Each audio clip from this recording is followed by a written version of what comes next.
বিকেলের দিকে ৩ জন মিলে একটু বাজারের দিকে গেছিলাম। সেখানে কাজবাজ মিটিয়ে একটু জেঠু শ্বশুর বাড়িও গেছিলাম। তো দিদি ভাই মানে আমার যা একটু ফল মিষ্টি দিয়েছিল, সেগুলো খাওয়া দাওয়া করে সবার সাথে দেখা করে গল্প করে এবার বেরিয়েছি, বাড়ি যাব। এখন 9টা বাজে। তো বাড়িতে এমনিতে দুপুরবেলার ভাত তরকারি বেঁচে গেছে, রয়েছে। আর সকালে পরোটা করেছিলাম, সেখান থেকেও 4টে রয়েছে। কিন্তু এই বিরিয়ানি দোকানটাতে না খুব টেস্টি করে বিরিয়ানিটা। তো এখান দিয়ে যেহেতু যাচ্ছিলাম, 1 প্যাকেট বিরিয়ানিও নিয়ে নিল বর। আর আমার বড়মশাই বিরিয়ানি খেতে চায় না, বাড়িতে বিরিয়ানি বানালে ওর জন্য আলাদা করে ফ্রাইড রাইস বানিয়ে দিতে হয়। যদিও জোরজবরদস্তি করে 1-2 গাছই খায়, ও খেতে চায় না। আর পরোটা খাওয়ার জন্য তরকারি আছে, একটু মিষ্টি নিয়ে নেওয়া হয়েছে। তোমরা সবাই জানো জন্মাষ্টমী চলে এলো। জন্মাষ্টমীটা আমি নিজের মতো করে আয়োজন করে পালন করি। তো ঠাকুরের বাসন রয়েছে, কিন্তু মেয়েদের ওই যে সংসারে যতই থাকুক লেগেই যায়। তো যেগুলো একটু প্রয়োজনীয় জিনিসপত্র ছিল, কড়াই, খুন্তি, চামচ আর 2টো প্লেট নিয়ে নিলাম, থালা স্টিলের। তো এগুলো নিয়ে যাব এখন বাড়ির দিকে।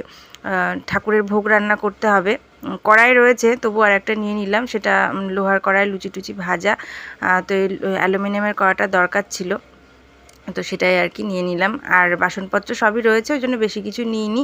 আর সন্ধ্যাবেলাতে তো সন্ধ্যা দেওয়া হয়নি, বিকেলের দিকে যেহেতু বেরিয়েছিলাম। বাড়ি এসে গোপালকে এই যে মিষ্টি আনা হয়েছিল, সেটা দিয়ে ভোগ দিয়ে দিলাম।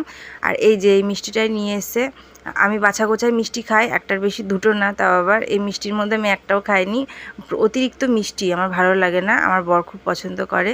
তো সকালের জন্য 2টো তুলে রেখে দিলাম, সকালে যখন ঠাকুর পুজো করব তখন এই 2টো দিয়ে ভোগ দেবো। আর এখন দিলাম, আর এই প্যাকেটটা নিয়ে বাইরে চলে যাব, খেতে তো হবে।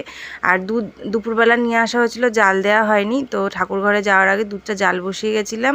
এখন এসে দুপুরে তরকারিগুলো গরম করছি, কেননা খেতে বসবো।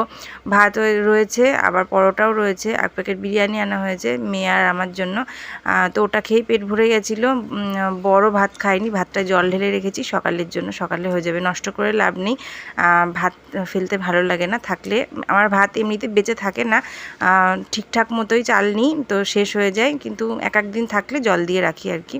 তো চলো এখন বিরিয়ানিটা বেড়ে নিই, বড়মশাইকেও খেতে দিয়ে দিয়েছি। দেখো বিরিয়ানির কোয়ান্টিটিটাও অনেকটা, লেগের পিসটাও অনেকটাই বড়। তো চলো আজকে এই পর্যন্ত, টাটা।